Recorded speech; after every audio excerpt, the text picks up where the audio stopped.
할렐루야. 여러분 해보세요. 나가세. 에휴, 이래가지고 어떻게 이기겠어? 가면 다치지. 성가대 찬양 감사합니다. 와우, 박력 있는 찬양. 할렐루야. 다행이네요. 아무도 나가는 사람이 없어서. 감사합니다. 은혜 받았습니다. 오늘 말씀의 제목 한번 같이 읽어주십시오. 시작.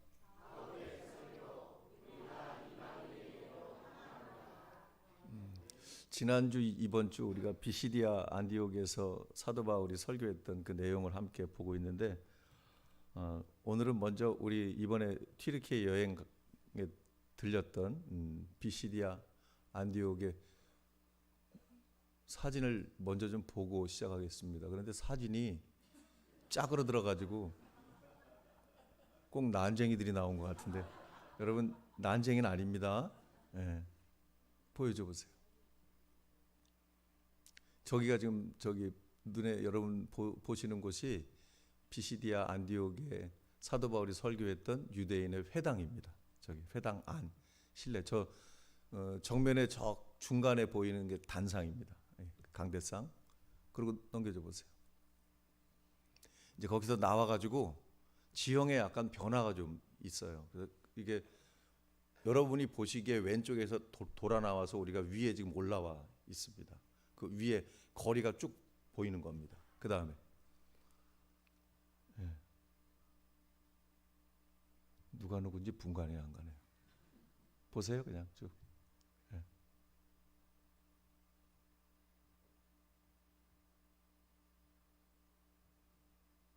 끝. 어쨌든 제 개인적인 입장에서는 이번에 그 튀르키예 여행이 세 번째였습니다. 세 번째. 그런데 세 번째 여행이 제일 좋았던 것 같아요. 알차고 그리고 세 번째 가니까 조금씩 보이고 이제 이 퍼즐이 좀 맞춰지고 구색이 좀 이렇게 갖춰지더라고 보니까. 그러니까 이번에 한 번 간 사람들은 앞으로 두 번씩 더 가야 돼요. 그제서야 보이더라고요. 근데 감동이 다니는 곳마다 감동이 있었어요. 저는 다니는 곳마다 이게 사도 바울의 발자취 그리고 그 당시 그 신앙의 자유를 누리기 위해서 오히려 사람이 살 수 없는 그 지형까지 들어가서 그곳에서 살았던 이들. 그러니까 우리가 신앙 생활을 한다는 것, 신앙을 지킨다고 하는 건 굉장히 역설적이에요. 저는 그거를 느꼈고 그 강대상에서 우리가 이제 돌아가면서 한 분씩 나와서 이렇게 사진을 찍었거든요. 거기 서서 사진 찍는 분들은 사진 찍히신 분들은 어떤 생각으로 사진을 찍혔는지 모르지만 저는 이렇게 기도했어요. 저 사진 찍히는 한 사람 한 사람들이 바울 같았으면 좋겠다. 진짜 바울 같아졌으면 좋겠다. 아멘. 그런 심정으로 봤어요. 저도 마찬가지고. 저 비시디아 안디옥이라고 하는 곳 지난주에 제가 말씀드렸던 것처럼 참 험난한 길을 뚫고 비시디아 안디옥이라고 하는 지역에 간 거예요. 그곳에서 이제 지난주에 제가 말씀드린 첫 번째 설교 부분을 우리가 함께 은혜를 나눴었는데 이 사도 바울이 비시디아 안디옥 그 유대인의 회당에서 했던 설교는요 대략 세 부분으로 나눌 수가 있어요. 첫 번째 부분은 지난주에 우리가 함께 나눴는데요. 이제 이스라엘 조상이라고 하는 말부터 시작된 이스라엘 조상 그러면 아브라함, 이삭, 야곱이겠죠, 그죠?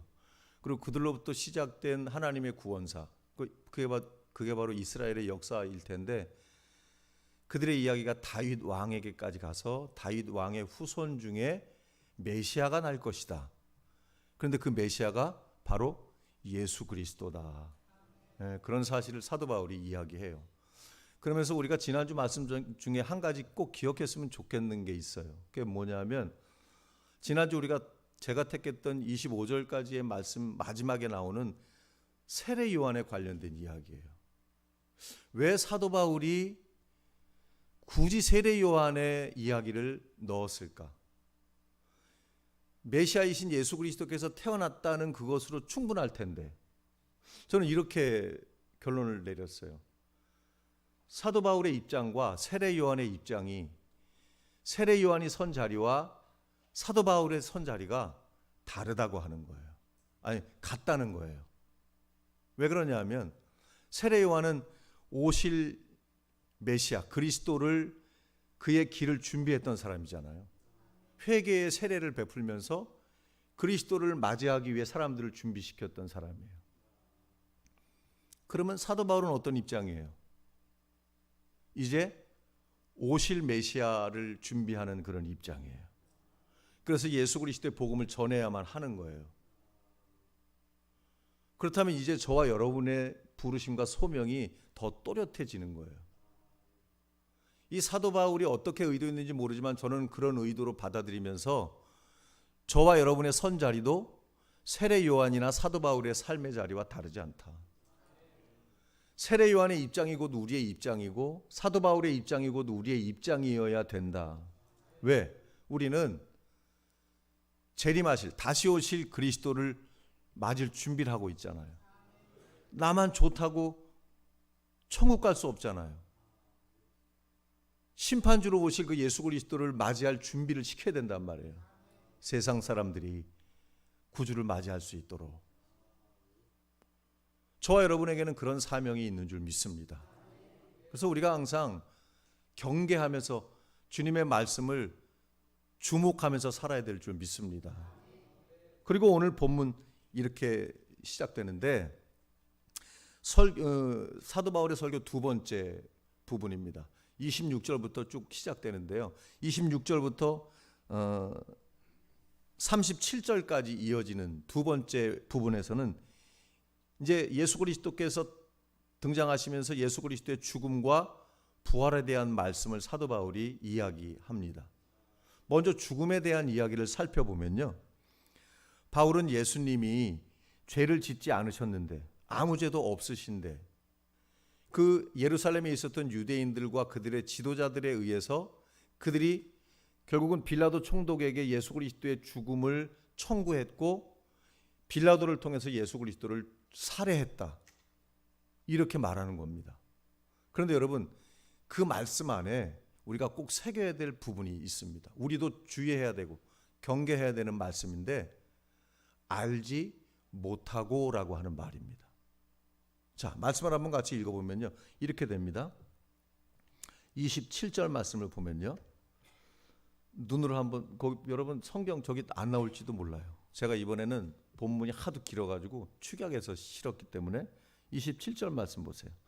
예루살렘에 사는 자들과 그들 관리들이 예수와 및 안식일마다 외우는 바 선지자들의 말을 알지 못함으로 예수를 정죄하여 선지자들의 말을 응하게 하였도다. 여러분, 여기 알지 못함으로 알지 못하다라고 하는 말이 있어요. 그러니까 이 말을 여러분 쉽게 풀어드리면, 그들이 빌라도 총독에게 청구해서 예수 그리스도를 죽였는데 알지 못하고 죽였다는 거예요. 그러고 보세요. 이 말씀을 주목해 봐야 돼요. 예수도 몰랐다는 거예요. 그리고 안식일마다 외우는 바 선지자들의 말도 몰랐다는 거예요. 여러분 성경 구절 외우는 말씀 많으시죠? 그죠? 그죠? 여러분들이 가장 대표로 잘 외우는 요한복음 36절, 요한복음 3장 16절. 여러분 누구나 다 아는 말씀이죠. 그죠? 근데 여러분 외우는 게 다가 아니에요. 그 말씀이 뭘 의미하는지 알아야 돼요. 여러분 잘 알고 계세요? 진짜 알아요? 근데 그렇게 산단 말이에요? 와우, 놀라운 일이에요. 여러분. 자, 보세요. 여러분 이 말씀을 주목해 봐야 돼요. 여기는 지금 유대인의 회당이에요. 신앙인들 중에 으뜸 신앙을 가진 유대교인들이 모인 자리예요. 그리고 유대인들 그러면 너나 할 것 없이 율법에 아주 능통한 사람들이에요. 잘 아는 사람들이란 말이에요. 그런데 사도 바울은 그들을 향해서 강력하게 경고하는 거예요.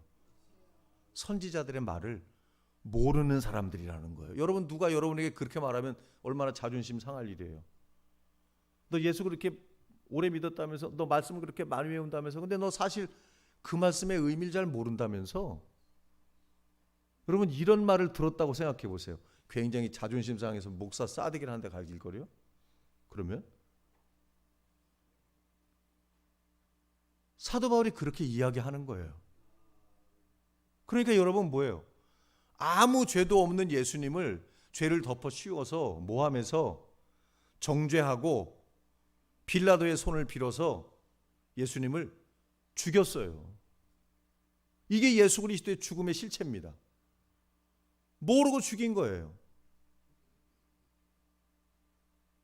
그런데 여러분, 아무리 모르고 죽였다고 해도 오늘 본문의 말씀 보니까 그것은, 그들이 한 그 행동은, 그리고 그리스도, 이 땅에 우리를 구원하러 오신 그리스도께서 그렇게 죽으실 수밖에 없었던 그 이유는 구약 성경에 이미 예언된 그 말씀이 그대로 이루어진 사실이라는 거예요. 여러분, 우리가 얼마나 많은 죄의 가능성을 갖고 살아갑니까? 그리고 우리는 말씀을 대할 때마다, 설교를 들을 때마다 죄에 대한 경계를 갖고 삽니다.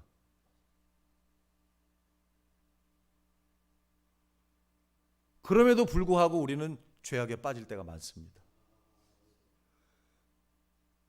그렇다고 해서 우리의 죄가 가려질 수 없습니다. 우리가 얼마나 많은 실수와 망각을 하고 살아갑니까? 그래서는 안 되는데 내가 왜 그랬을까? 알지 못한다고 하는 사실이 핑계가 될 수 없다는 거예요. 우리가 모르고 했더라도 그 일은 성경에 기록된 예언된 말씀이 그대로 나를 통해서, 우리를 통해서 이루어질 수 있다는 거예요. 부정적인 의미로 저와 여러분이 그렇게 쓰임받을 수 있다는 사실을 경계하셔야 될 줄 믿습니다. 예수님은 바로 그렇게 죽으셨던 거죠. 예언도 모르고, 그러니까 성경도 모르는 거예요. 성경도 제대로 그 의미도 모르고 그러면서 잘난 척했던 거예요.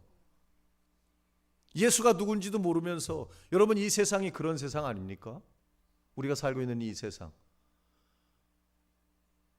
뭐 지혜의 수준이, 지식의 수준이, 과학이나 여러 가지 문화, 여러 가지 다양한 다방면에서 모든 것들이 최고를 달리는 이 시대, 그러나 정작 진리를 외면하고 하나님의 지혜를 거부하는 이 세상, 이 세상의 종국은 뭡니까?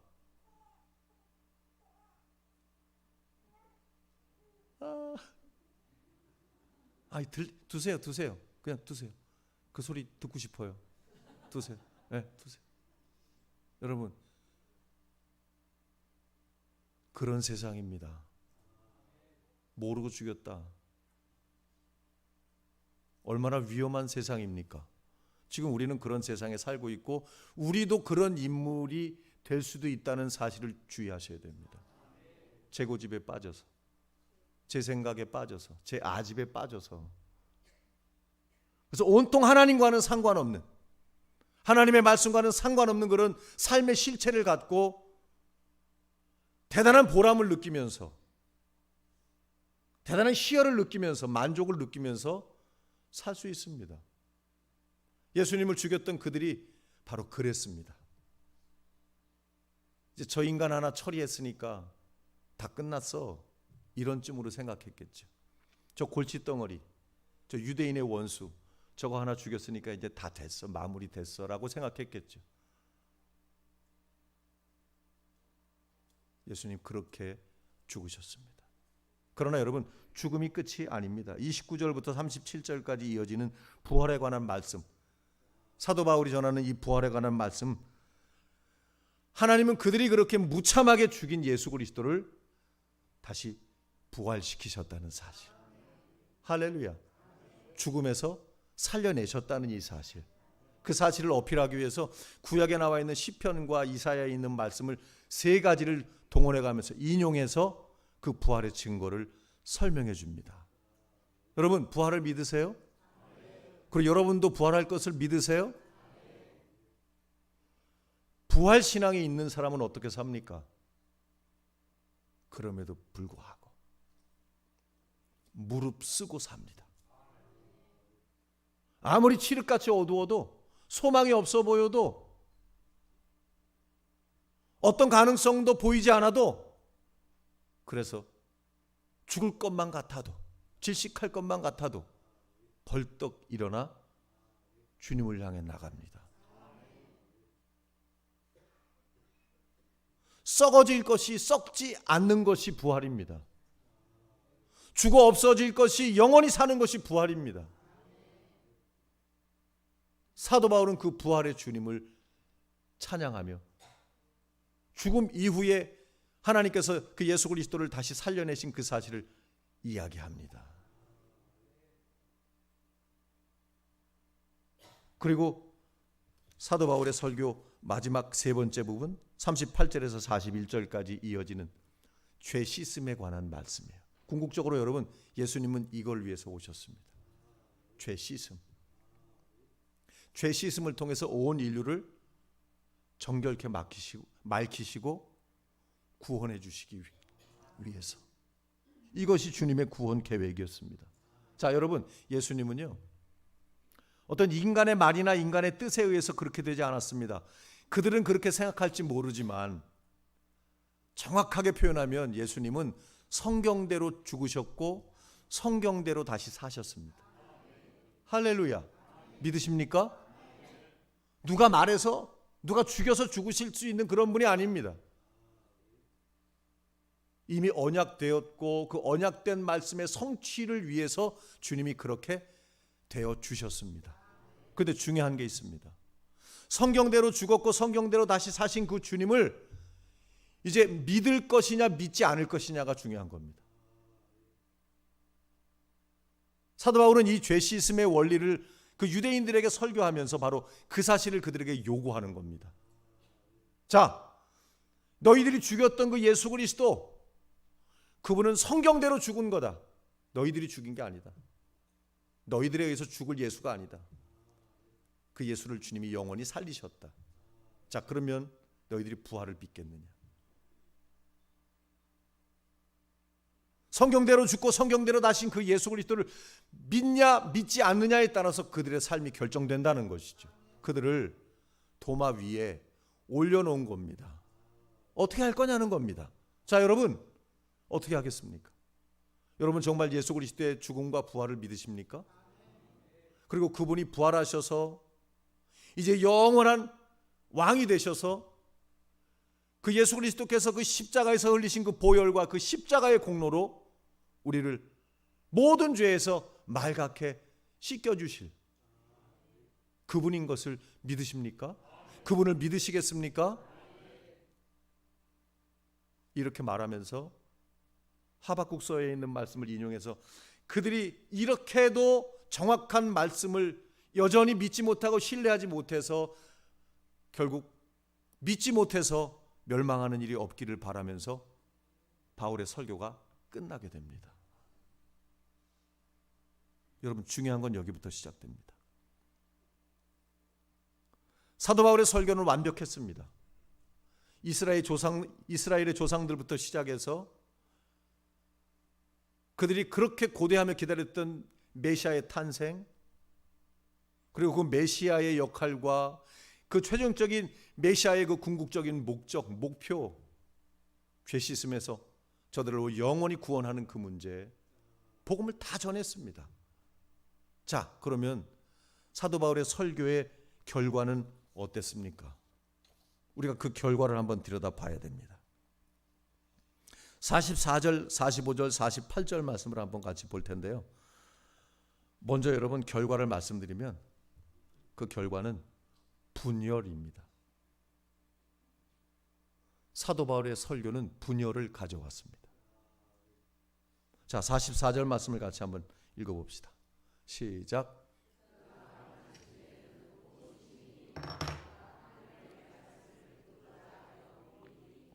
그것만 읽어보세요. 자, 보세요. 여러분, 이 사람들 그 다음 안식일에는 온 시민이 거의 다 하나님의 말씀을 듣고자 하여 모였다.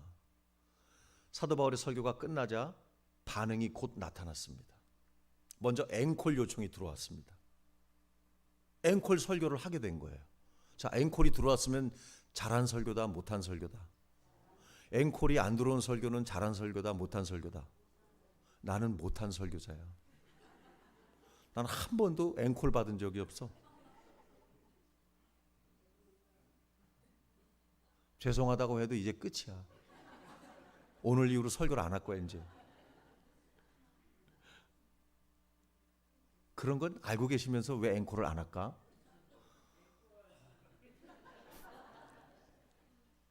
이제라도 감사합니다. 여러분, 다음 주일에 한 번 더 설교해 주세요. 이런 요청을 받았어요. 기분이 어땠을까요? 째졌지 뭘 어때. 기분 째졌지. 근데 여러분 보세요. 44절에 뭐라 그러냐면 기가 막힌 표현이 있어요. 그 다음 안식일에는 온 시민이 거의 다는 다에서 조금 빠진다는 거야. 예? 그래도 여러분 얼마나 대단한 사건이에요. 수많은 사람들이 그 말씀에 관심을 보인 거예요. 이런 사람들이 있었어요. 그런가 하면 45절 말씀 보세요. 시작.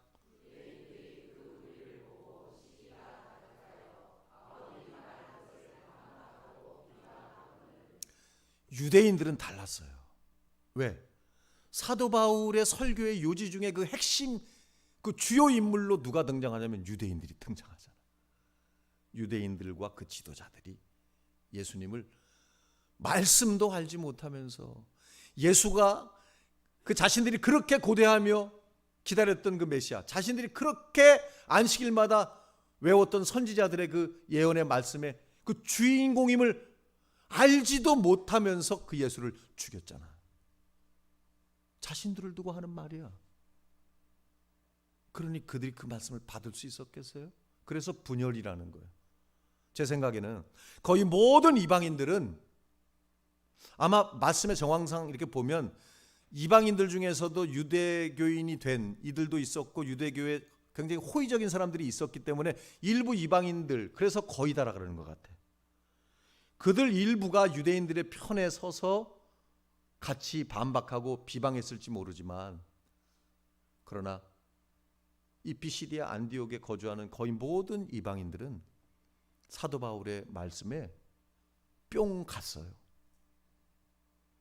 그 말씀에 다 빠졌어요. 그래서 분열이라는 거예요. 그리고 여러분, 결국 이 사도 바울의 마지막 결론은 뭡니까? 결론도 우리 한번 같이 봅시다. 46절입니다. 46절. 시작.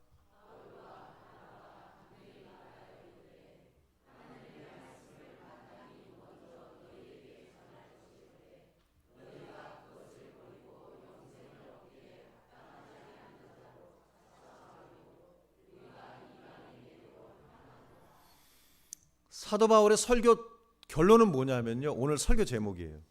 오늘 설교 제목. 바울의 설교, 우리가 이방인에게로 향하노라. 단호합니다. 사도 바울의 의지가 단호합니다. 부족할 게 없습니다. 아쉬울 게 없습니다. 너희에게 구원의 여지를 먼저 주었지만 너희들은 영생에 합당하지 못한 자들이 되었다는 겁니다. 영생을 얻기에 합당하지 못한 자라는 겁니다.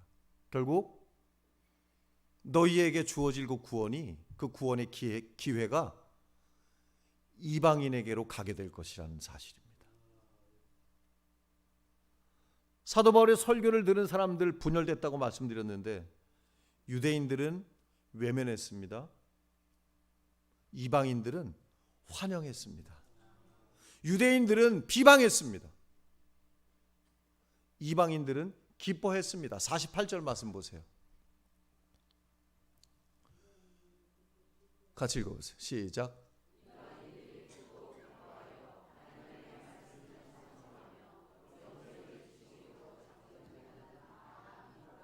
할렐루야, 할렐루야. 제가 한 게 아니라 사도 바울이 한 거예요. 그리고 대단하잖아요. 누군가는 등지고, 누군가는 다가오고, 누군가는 떠나고, 누군가는 들어오고. 사도 바울이 전한 복음의 능력입니다. 누가 진짜인지, 누가 가짜인지 복음이 제시된 곳에서 드러나게 되어 있습니다. 여러분, 복음을 들으십시오. 복음 앞에 서기를 두려워하는 사람들은 가짜일 확률이 많은 사람들입니다.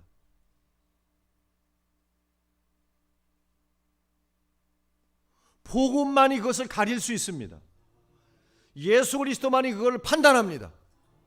누가 결정합니까? 누가 정죄합니까? 예수 그리스도께서만 그 권한을 갖고 계십니다. 결국 사도 바울의 이야기는 유대인에게서 이제 이방인에게로 구원의 여지, 구원의 기회가 옮겨졌다는 이야기입니다. 그런데 여러분, 이 일은요, 사도 바울이 몇 번에 걸쳐서 더 이런 비슷한 일을 겪게 되는데 비시디아 안디옥에서만 이런 일을 겪은 게 아닙니다. 결국 사도 바울과 그 바나바는 이 유대인들이 자신들을 따르는 자신들의 동조자들을 선동해서 그들을 쫓아냅니다. 여러분, 어느 공동체든지 선동하는 그 사람이 큰 문제입니다. 여러분, 선동자가 된다고 하는 건 별것 아닙니다. 그러나 아주 위험한 사람입니다. 왜? 오늘 말씀에서도 드러나듯이 그 공동체의 온전함을 깨뜨리는 것은 바로 그 선동자 때문에 그렇습니다. 그 이방인들이 뭘 얼마나 알겠습니까? 사도 바울을 너무 미워하고 싫어한 나머지 그 유대인들은 아무것도 모르는 사람들을 이용해서 과거에 그들의 선조들이 그랬던 것처럼 이제 바울과 바나바를 비시디아 안디옥에서 몰아냅니다. 이 두려운 말씀입니다, 여러분. 목회자를 자주 갈아치우고 쫓아내는 그런 교회 성도들 중에 이런 성도들이 있습니다. 그걸 마치 계급장처럼 훈장처럼 공로처럼 생각하는 사람들, 자랑하는 사람들이 있습니다. 저는 그럴 때마다 그런 사람들을 보고 이렇게 이야기합니다. 오늘 본문에 등장하는 사도 바울과 바나바의 입장에서 이야기합니다. 당신들이 그 목회자를 버린 것이 아니라 그 목회자가 당신들을 버린 줄 아십시오.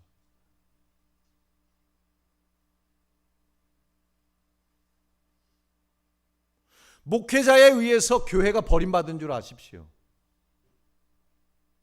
여러분, 교회는 큰 교회, 작은 교회가 있는 게 아닙니다. 사람이 많은 교회, 부자 교회, 가난한 교회 이런 게 아닙니다. 교회는요, 죽은 교회와 살아있는 교회뿐입니다. 목회자를 그렇게 쉽게 갈아치우고 그걸 자랑하는 그런 성도들이 있는 교회, 과연 살아있는 교회일까요? 살아있는 교회이고 싶겠지만 아무리 생각해도 그건 말이 안 됩니다.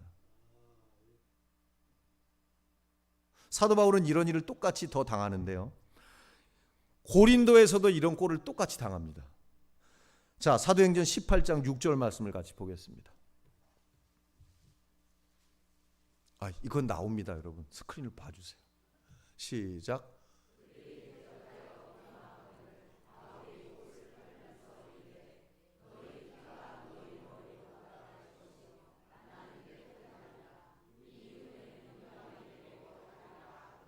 여러분, 무서운 말씀입니다. 단순히 사람이 옮기는 문제가 아닙니다. 그들이 대적하여 비방하거늘 바울이 옷을 털면서 이르되 너희 피가 너희 머리로 돌아갈 것이요 나는 깨끗하리라. 이후에는 이방인에게로 가리라. 이제 복음이 예루살렘을 넘어 이방인에게로 가야 된다는 그 사실을 정확하게 꼬집어서 사도 바울이 이야기합니다. 저건 사도 바울의 이야기가 아닙니다. 이미 하나님께서 구약에 예언하신 말씀입니다. 이스라엘을 이방의 세상의 빛으로 세우셔서 결국 그들을 통해서 온 세상을 밝히시기를 원했지만 그 빛이 이방인에게로 옮겨졌을 뿐입니다. 그리고 사도 바울이 로마에 가서 복음을 전할 때도 똑같이 당합니다. 사도행전 28장 27절 28절 말씀을 또 같이 읽어보겠습니다. 시작.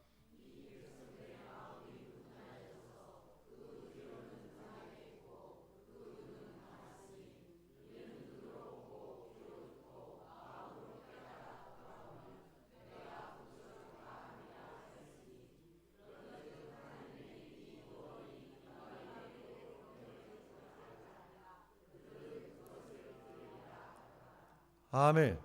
그래서 저와 여러분이 복음에 있어서 구원에 있어서 가장 큰 수혜자들입니다. 우리가 그 은혜를 고스란히 받은 사람들입니다. 할렐루야. 다시 한번 말씀드리지만 지난주에도 여러분 말씀드렸죠. 지지난주군요. 복음은요 경계를 모릅니다. 모든 경계를 다 부서뜨립니다. 모든 벽과 모든 장벽을 다 철폐해버립니다. 한 사람에게서도 마찬가지입니다. 그를 억압하고 있는 모든 부자유함, 질병, 그 어떤 아픔, 고통, 환난, 근심, 염려, 그 모든 것들로부터 자유하게 합니다. 복음의 능력입니다.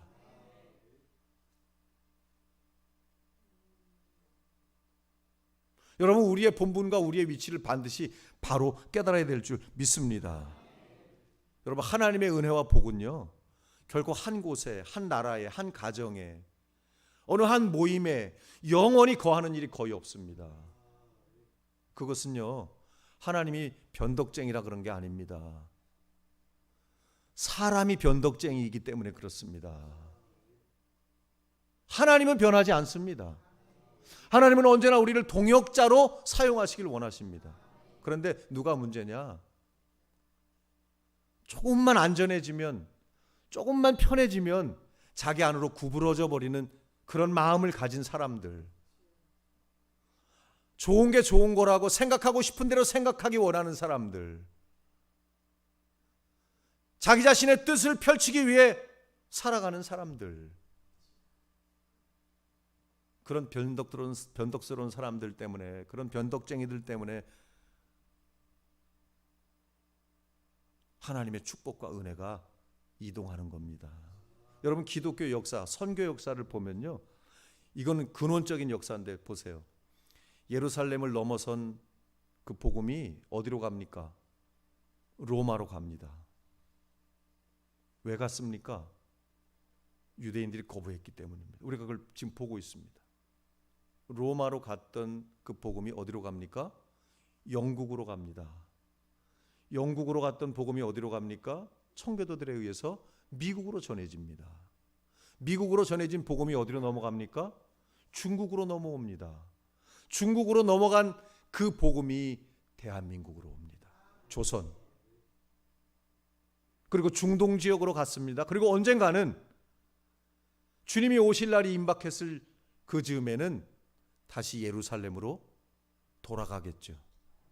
그들을 구원하기 위해서. 이게 하나님의 계획일 테니까. 왜 이렇게 이동합니까?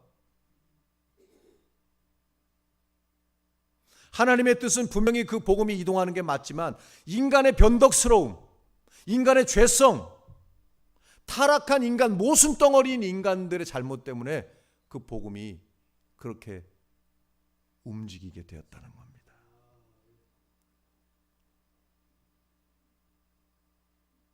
여러분, 요한계시록 말씀을 보다 보면요 주님이 계시록에서 7교회에 보내는 편지 가운데 에베소 교회에 보내는 편지에서 무서운 말씀을 기록해 놓으셨어요. 그 말씀 우리 요한계시록 2장 5절에 있는 말씀을 한번 같이 읽어보겠습니다. 무슨 말씀인지 읽어보세요. 시작.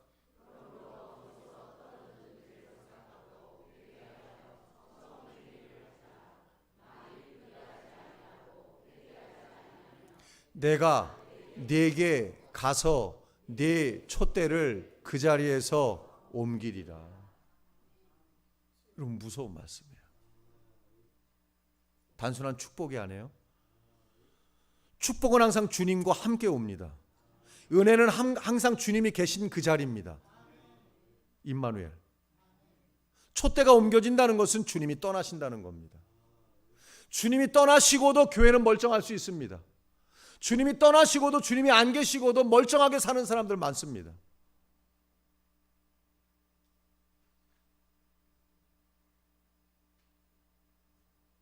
오늘 이 말씀은 온 교회와 모든 그리스도인들에게 충격적인 말씀일 수 있지만 이미 우리에게 너무나도 익숙한 말씀입니다. 두려움은 거기에서 시작됩니다. 너무 익숙해져서. 주님이 떠나신 이후에도 여전히 익숙한 상태여서. 주님이 안 계신 줄도 모르는 그 사람, 그 교회. 저는 언젠가 어릴 적에 교회에서 우리 목사님이 보여줬던 한 사진, 그 영상이 지금도 지워지지 않고 있는데요. 어떤 그림이냐면 아주 넓은 한 순복음교회 정도 커 보이는 그 교회에 자리가 꽉 차도록 들어찼습니다.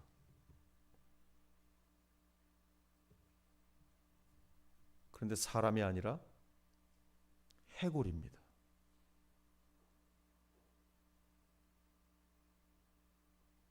해골들이 자리를 다 차지하고 있습니다. 저는 그 그림이 지금도 기억이 납니다. 여러분, 기회 있을 때